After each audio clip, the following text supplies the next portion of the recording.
All right, my name is Jerry Weaver. I'm an alcoholic. My sobriety date is July the 2nd, 1989. My home group is a group called There Is a Solution. We meet in Cary, North Carolina on Tuesdays and Thursdays. They're meeting right now on the 12th tradition, I believe is what the topic is. It's a good group of Alcoholics Anonymous. Several of you have been there, and I've been continuously sponsored ever since I joined Alcoholics Anonymous, and have found that I've made a lot of mistakes sober, but I've always had a home group and I've always had a sponsor, and I've tried to stay consistent with both of those. They have served me well. I want to looks like we've got some folks celebrating some anniversaries tonight. Congratulations on that. You can read the board there. I don't know if I can remember all the names. Josh, Randy, Matthew, and somebody else. Is he here? No. Okay. Well, we'll mail him a chip. But congratulations. That's it always amazes me when people stay sober. Sometimes we get all excited when people relapse, but that's pretty normal for us. What's unusual is for people to stay sober. It's unfortunate, but that's kind of the truth. And there's even a story in our book where Roland Hazard tells a story about this guy who's trying to get sober, and he studies with Carl Jung for about a year. He stays under Carl's tutelage, I guess, if you will. He's a psychiatrist. And the guy thinks that he learns enough about the inner workings of his mind and about, psychology that he can stay sober. And he leaves the doctor's care after being there for a year. And not long after leaving the doctor, he gets drunk. And he comes back to the doctor and he's like, what's up with this? What's wrong with me? And the doctor basically told him that he was hopeless and that he didn't think there was any hope for him, and that he had never seen a guy like that actually make it. Not a lot of hope in that. And then he says, are there any exceptions? And the doctor says, well, yeah, there are a few exceptions. And the doctor said that he didn't understand the exceptions, but he had seen a few people that had what he called vital spiritual experiences that revolutionized their whole attitude and outlook on life, and that if this guy was going to stay sober, he was probably going to have one of those. And the guy said, well, how do I get one? And the doctor didn't know. So there's not a lot of hope in that, but the doctor was honest with him and said, hey, I don't know how to make that happen. I've not been successful at trying to make that happen. You're going to have that, you're going to have to find God on your own. And the guy ended up doing that in what we call the Oxford groups. But the point is that if you're sober tonight, you're an exception to the rule. Most alcoholics don't get sober. Most alcoholics die from our illness, or from what death certificate might say something else, like pancreatitis or cirrhosis or other things, but it's basically alcoholism. So we've got a lot to celebrate tonight, with people celebrating their anniversaries and just us being sober day after Christmas. That's a lot to be grateful for. And there wasn't, there was a lot of years that I didn't have a whole lot to be grateful for around this time. And I got sober when I was 22 years old. I had been drinking since I was 12. And I had committed suicide 3 times. By the time I had gotten here, I died twice. And had gotten married at a very young age, thinking that was going to fix me. And that getting married and having babies will not keep you sober. I've never had a baby, but I know that I got married thinking it was going to change me. And the last Christmas when I was drinking, I vaguely remember it, but I know that me and a couple guys had had been riding the roads off and on for quite some time, and acting like fools, hiding out in the woods, drinking, partying, doing all kinds of nonsense. And we kind of rolled up on the New Year's morning, and we were getting ready to go to Maryland to rob a guy. And looking back on it, didn't make a whole lot of, it doesn't make any sense at all, but this is what we were going to do. We were in Coates, North Carolina, and we were going to drive about 300 miles to, rob a guy that was standing on the corner. And there were lots of people standing on the corners and closer than that we could have probably rolled and been all right. And but anyway, that morning we left Coates and we got to about Benson, which is about 7 or 8 miles, and I started hearing voices in my head telling me that, man, you need to get your life in order. You got to stop this nonsense. And I don't know what's wrong with me. Other than I did have a conversation about a month before that with my father-in-law, who wasn't real happy about the way I was treating his daughter. And he told me I probably ought to think about quitting drinking. It was the first time anybody ever really said anything to me about it. I didn't think much about it other than he did plant a seed. I wasn't an idiot. I knew that things weren't going real well. But I started hearing these voices, and I didn't know what was wrong with me. And I had a younger brother that had gotten his life together through church. And he told me that if I ever needed any help to give him a call. So I stopped at a convenience store there in Benson and got on a payphone. I called my brother. He was at my mom's house. And I called him up. I told him I needed some help. And I don't know what I need help with. I just want those voices to go away.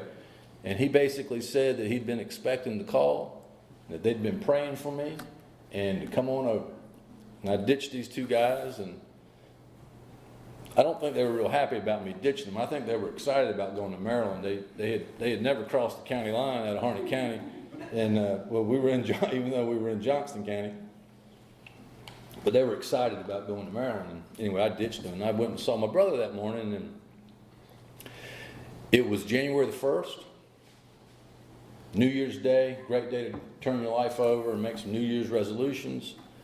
And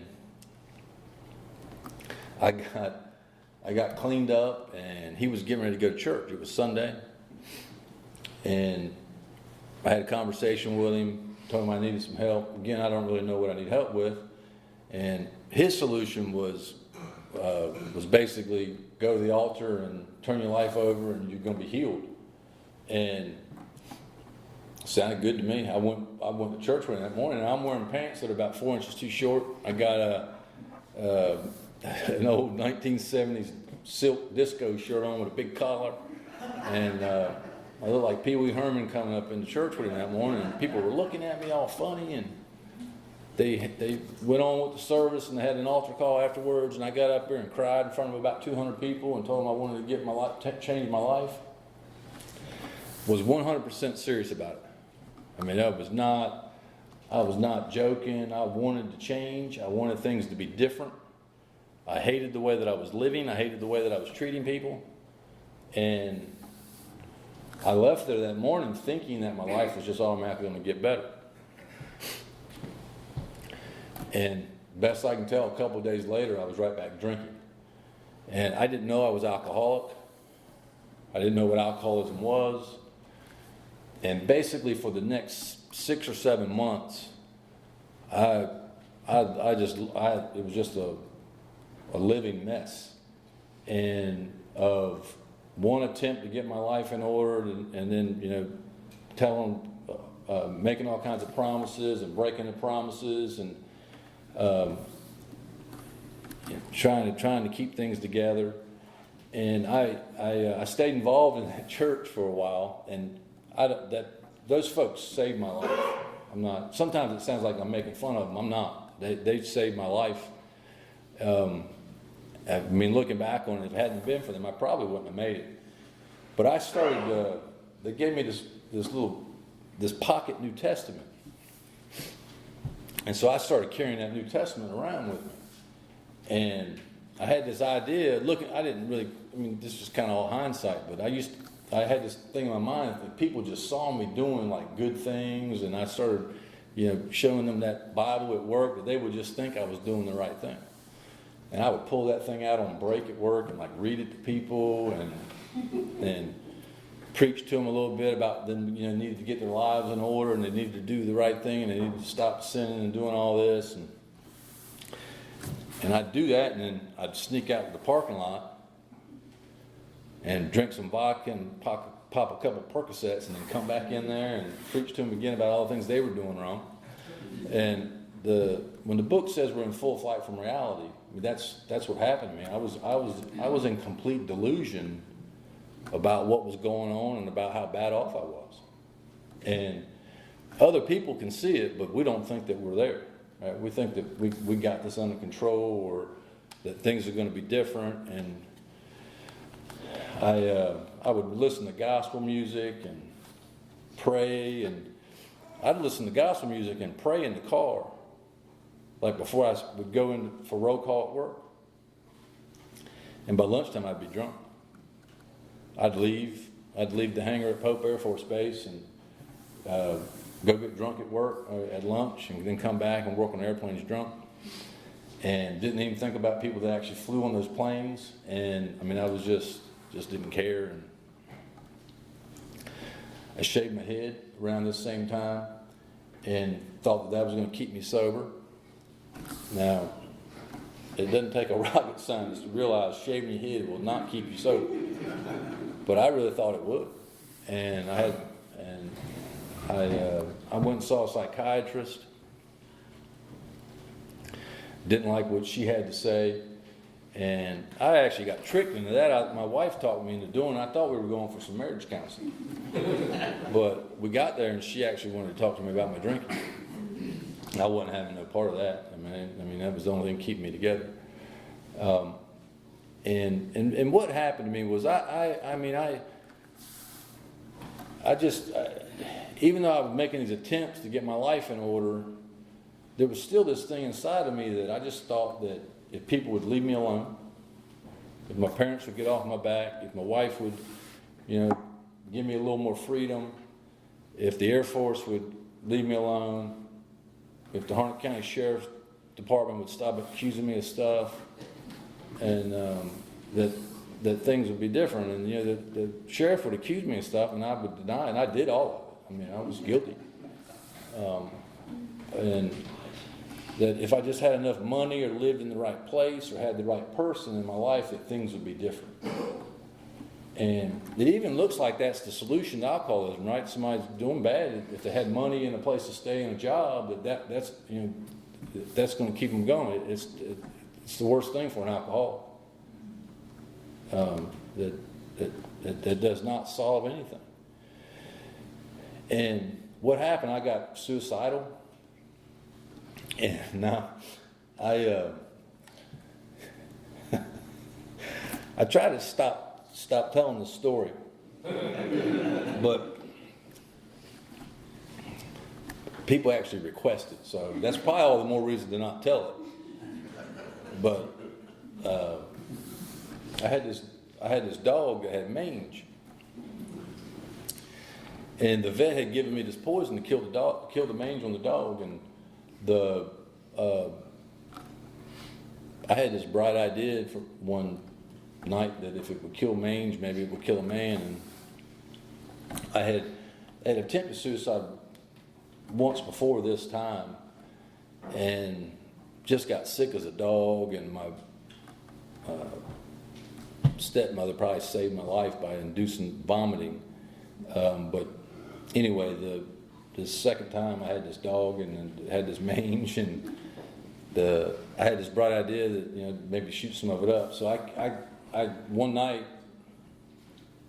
I pulled some of it up into a syringe, and I shot it up my arm, and I laid down on the floor there in the house, and that we're getting ready to lose, and went away from here for a little while. And there was nothing dramatic about it. I didn't call anybody or write any notes or anything like that. I really wanted to check out because I hated myself, and I hated the way I was treating people, and I hated I would make a commitment or say something and I would mean it, and I never could follow through with it. And that led to, I was in the hospital for about 5 days afterwards. Excuse me. And which was a whole nother situation. I was still in the Air Force, and my dad was trying to hide it from the Air Force, so they checked me into a hospital up in Raleigh under one of my brother's names. It was awful. And so the family gets the brunt of a lot of our actions. And I got out of the hospital, and I really thought after going through that experience that I would never drink again. I wouldn't go back to living like that. And you would think that, right, anybody with some common sense or, you know, just rational thinking that, you know, that, well, he ain't going to do that anymore after going through that experience. The problem is rational thinking and common sense doesn't enter into the mind of an alcoholic to stop him from doing anything. Because what happened was, I left. I got back to work, and the best I can tell, I was out of the hospital for about 3 days. And I left Pope Air Force Base with the intent of going home. And I got out of the gate, and my mind, I started hearing things in my head saying, man, you're probably making a big deal out of nothing. You drink some beer, right? A few beers. And then another voice would come on, and it's like the devil and the angel. It's textbook alcoholism is what it is. And then the other voice says, well, no, you probably should go home like you said you were going to. And then another voice comes on and says, well, if you drink small beer instead of big beer, that you'll be okay. And they used to sell these 8-ounce, those pony beers. You get an 8-pack of ponies, 7 or 8 ounce beers. And I always liked them because you could drink them real fast and just take them down quick. But then another voice will come on and say, no, go home. Then the third voice comes on and says, well, if you eat something before you drink the beer, you should be okay. It makes sense to an alcoholic. It wouldn't make sense to a non-alcoholic.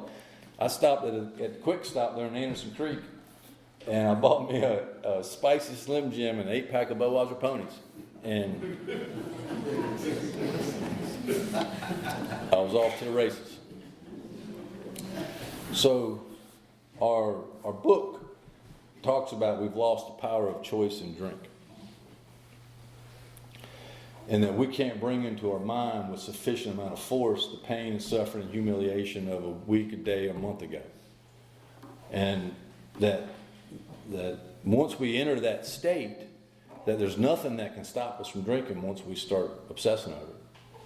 And that's what happened that day was, I mean, I'm 8 days from trying to kill myself. I'm 3 days out of the hospital. And that episode was very traumatic to my family. It was very traumatic to me. Again, any outsider looking in would say, well, he's going to change his ways now. And I thought that I had. And I gave it all up for the idea that if I eat a Slim Jim before I drink some 8-ounce beers, it's going to be okay.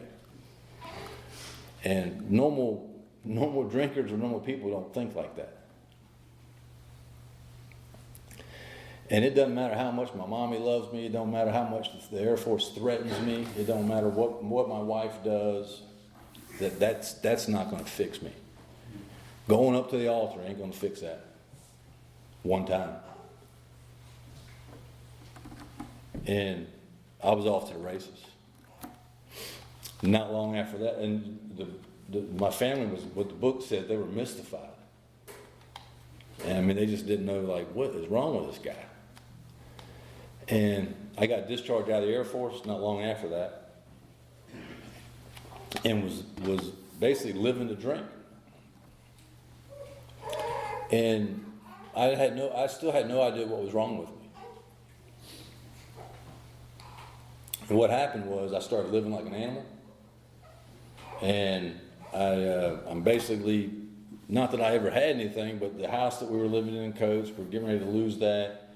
I was driving an old '72 Volkswagen Beetle that the motor had blown up, and it's sitting in the backyard. And now I'm like hitchhiking and borrowing vehicles and bumming rides.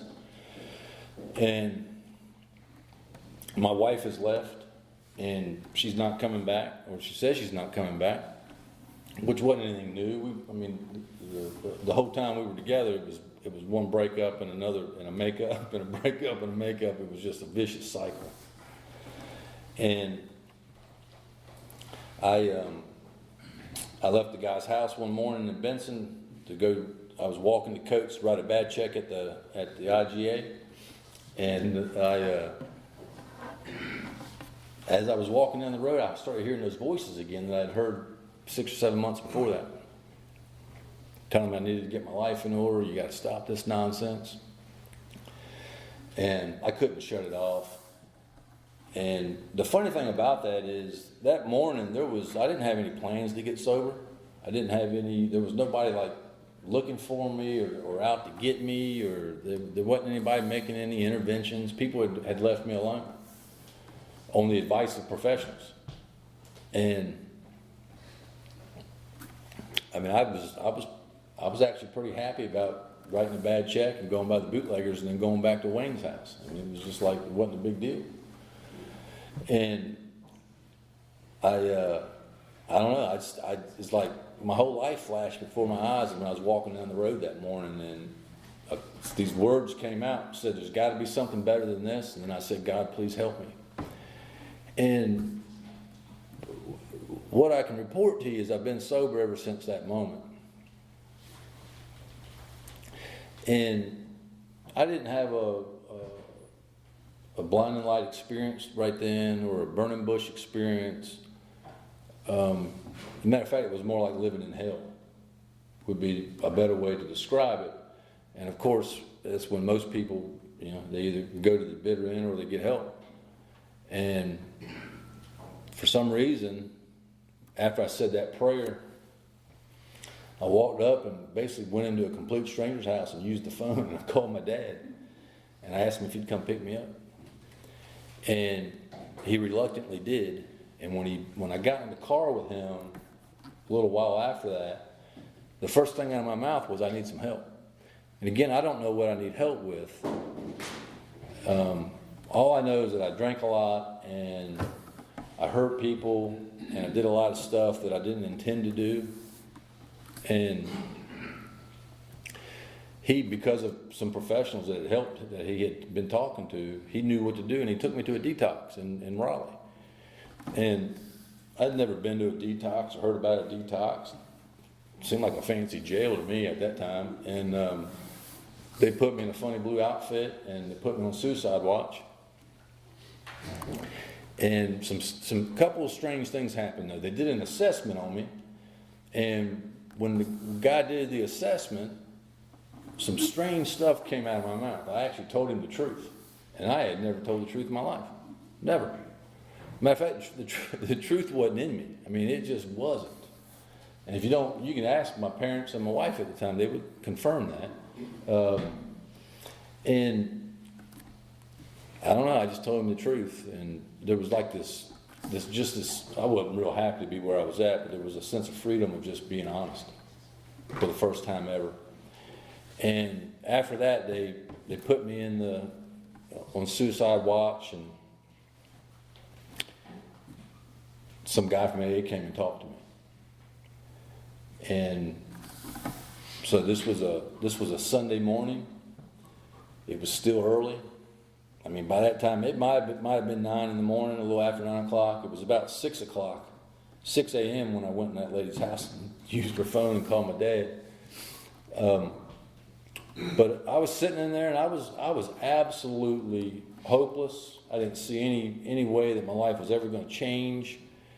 I would have much rather just been dead. And this guy came in by himself. I'm still drunk, and he basically sat down and he talked about himself. He didn't ask me a bunch of questions. He didn't say, "How you doing?" the stupidest question you can ask somebody that's sitting on suicide watch in a funny blue outfit. I mean, how do you think I'm doing? We like asking that question, but he didn't. And I'm sure that he probably was concerned about my wife sleeping with my cousin and about all the bills that hadn't been paid and losing my house and the car being blown up and the warrants that I had at Harnett County. But he didn't ask me about any of that stuff. He talked about himself. It's almost a lost art in Alcoholics Anonymous now, is the traditional 12-step call, meaning that he talked about himself.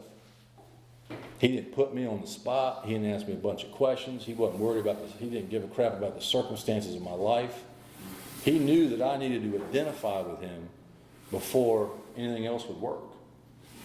And now we want to talk to people about their warrants and their tickets and all this stuff, and all that stuff's important. But if you don't get sober and identify that stuff ain't going to fix you. And what happened was the guy, I identified with what he was saying when he talked about how he drank and what he had done. I'm like, man, that guy. First off, he was telling me stuff that I would have never thought about telling anybody, but it hooked me in. I identified with the guy, and I knew that whatever he was talking about, I had it. And I wasn't real happy to be there, but I can remember being relieved to know that I wasn't the only person that thought and felt the way that I did. And he gave me some hope. And he told me to do a couple of things. He told me that he stayed sober a day at a time, that I didn't have to do it for the rest of my life. I just needed to stay sober that day. It wasn't too hard being where I was at, but it was simple. It was way better than what I'm never going to do that again. What I would normally say, and you can't live up to that. And he asked me he told me that if I didn't come to believe in a power greater than myself, I probably wasn't going to make it. He didn't sugarcoat it. He didn't mention anything about doorknobs and whatever the nonsense is that you hear nowadays. He did say that it could be whatever I wanted it to be. And he asked me if I would be willing to go back to the room and say a prayer and ask for help. And he basically said, doesn't matter whether you believe it or not, are you willing to do it? And I remember him, I now know this is a common tactic in AA, but he did say something to the effect of, if you think you did a good job running your life, look at where you're sitting. And that buckled me. I'm telling you, it was like, I'm like, man, this guy's wise. I mean, I'd never heard anything like that before, but it was the truth. Like if I had, matter of fact, it's true tonight.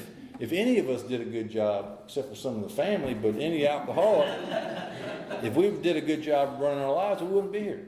We'd be doing something else.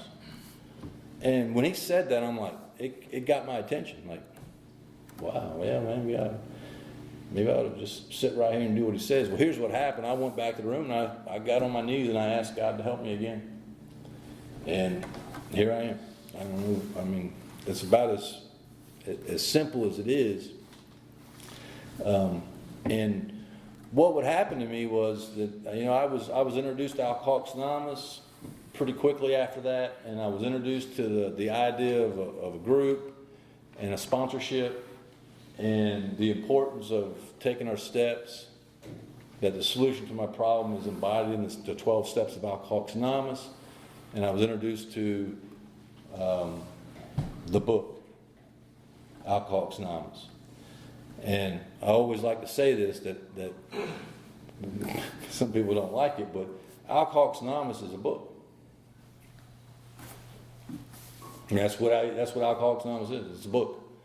Now, we do a lot of other stuff, and it appears like Alcoholics Anonymous is a meeting. It's not true. It's a small part of what Alcoholics Anonymous is, but Alcoholics Anonymous is a book. It worked so well in the 30s, that's why they wrote the book. The fellowship took its name from the book. And I'm glad I was told that when I first got sober, that the solution was in the book.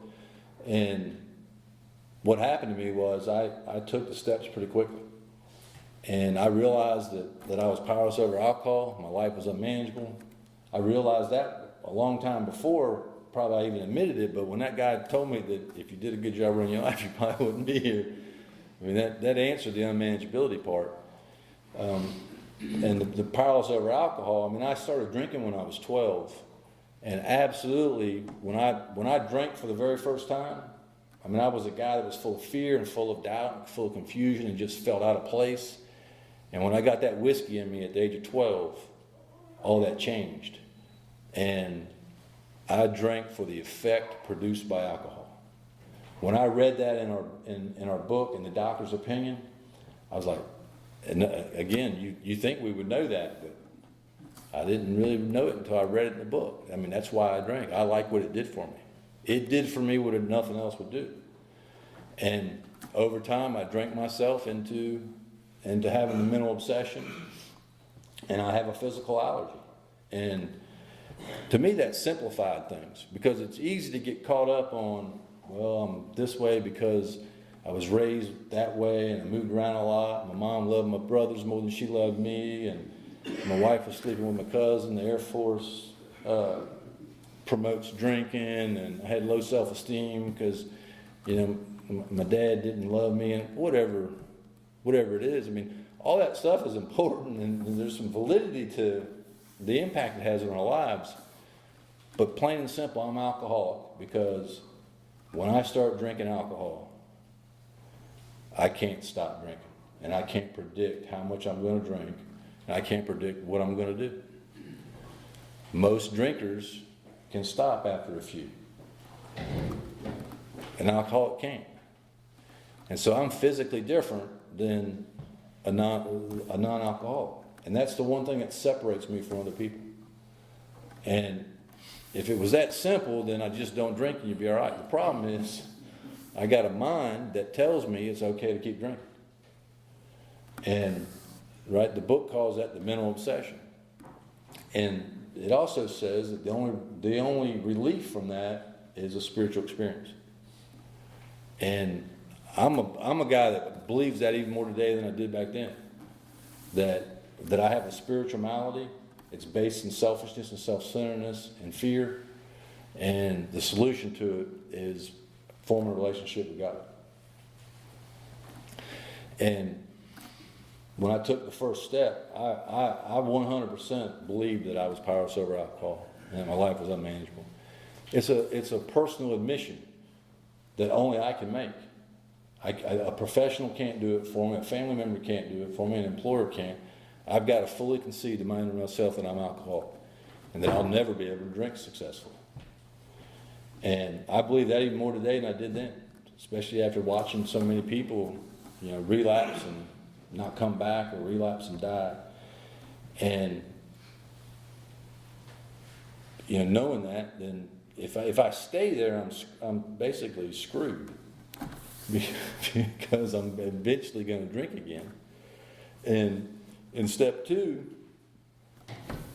I got to believe that a power greater than myself can help me, that it can restore me to sanity, meaning that the alcoholic mind can actually be restored. And the idea of eating a Slim Jim and buying an 8-pack of Pony Budweisers will leave. That's the insanity that it's talking about. It's not talking about getting up on the roof of this church and jumping off of it, onto the roof of somebody's truck, which I could probably do. That's insane, but that's not what the book's talking about.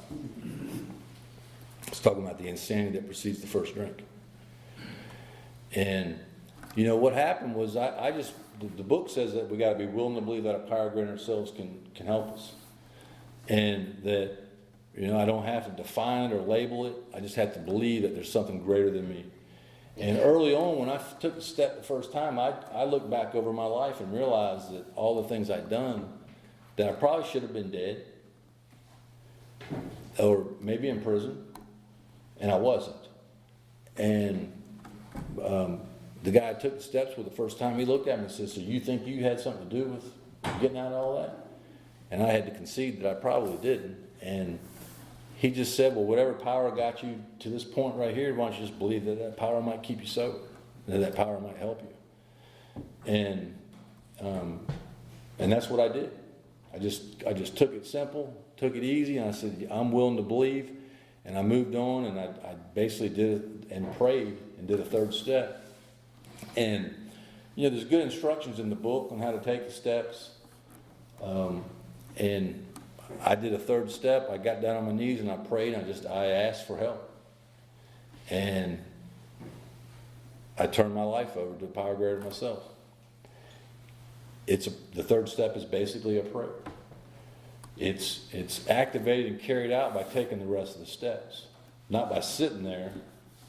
And what's that analogy of 3 frogs on a log or whatever? That has got nothing to do with step 3. Step 3 is you say a prayer and then you start writing a 4th step. And that's what I did. I was sober a couple weeks, and I was told that if I'm going to get better, if I really want to change, that I need to look at myself and I need to go make amends. And I was not told to work a step a year or to take it easy or to go slow. I was not told that, hey, you're too sick, you need to do this, whatever. I was told that if you want to get better, do this, and then go find somebody to help. And so I wrote a 4th step at a couple weeks sober. It was not perfect, but it got at some resentment, some fears, and some crazy conduct. And I shared that with a guy at about 4 weeks sober, 4 or 5 weeks sober. And I did a 5th step with this guy. And when I shared that stuff with him, a few things happened. It started to lose its power over me. More importantly, I started to realize that I had done a poor job running my life. And it was just very obvious, even as goofy and as delusional as I still was. And I realized that I had never taken responsibility for anything in my life. It was always somebody else's fault. Always.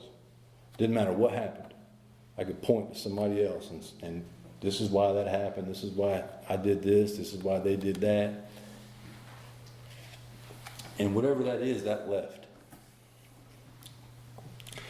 And I realized that man, my life was, if I was going to stay sober, it was actually, up to me to actually make some changes and do some things different. I had to stop blaming people. I had to stop being a victim. I had to stop, but that was my life up to that point. And I immediately, started making amends. And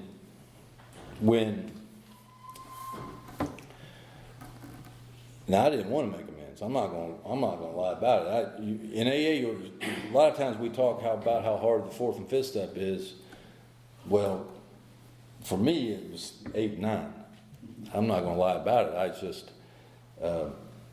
I didn't want to do it. Now I did it reluctantly, but I immediately had to go talk to some people about bad checks that I had. I mean, I went down to the courthouse and had some warrants out for arrest and dealt with that.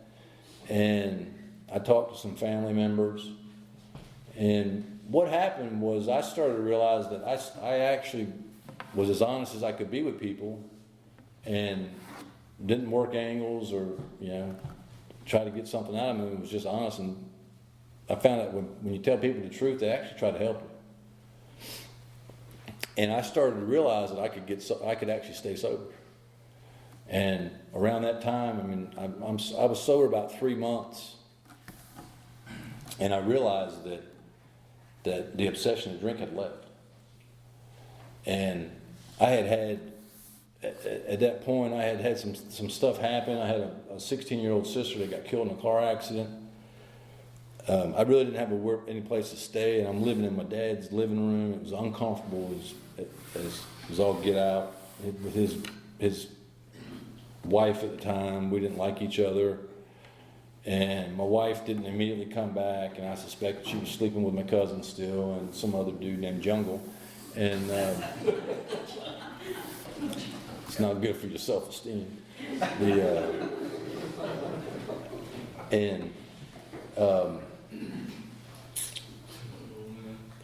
And I came to one day and I realized man, all that, I would have normally drank over all that stuff. And I didn't. And I realized that something had changed and something had lifted. And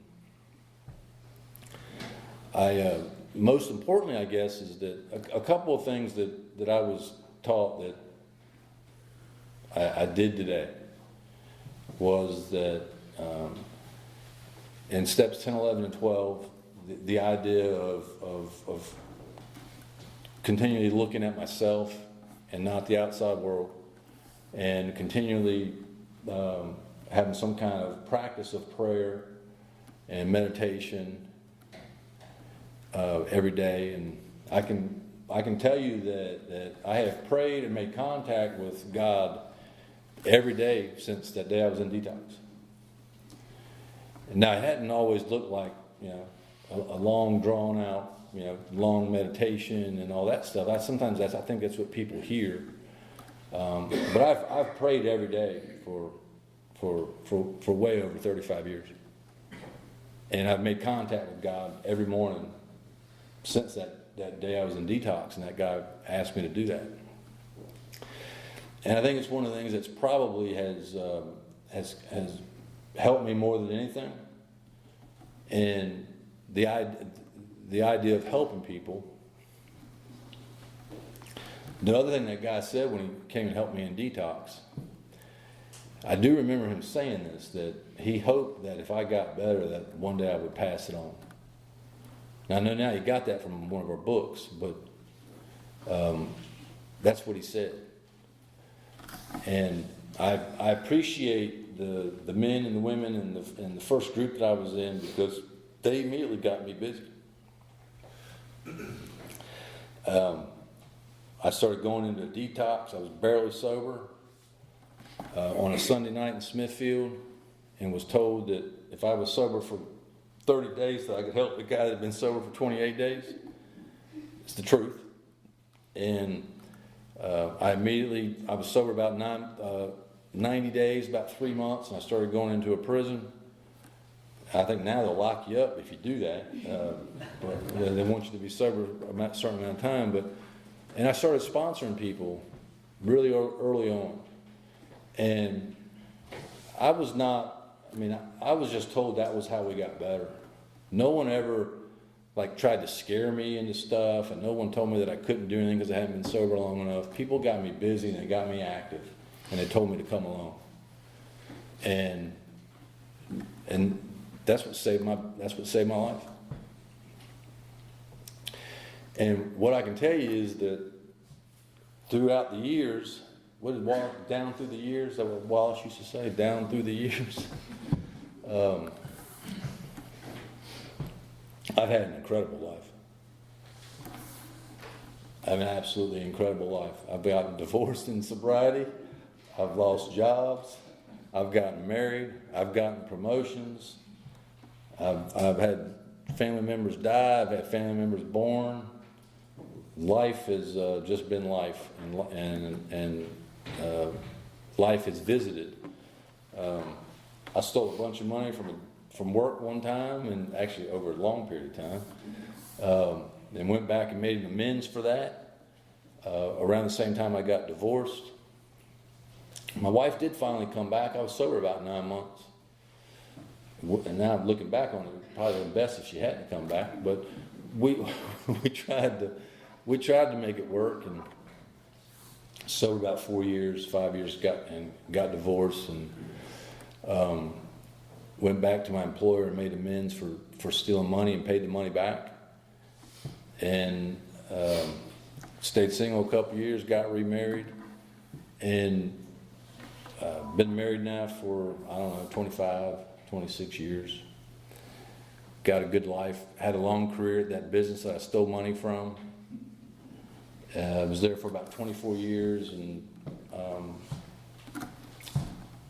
got out of that and started my own business. And my life has been good. It's been up and down. There's been dark times and good times. Sometimes you'll hear people in AA when they talk that it sounds like we get sober and life is just great the whole time, and that's not really what it is.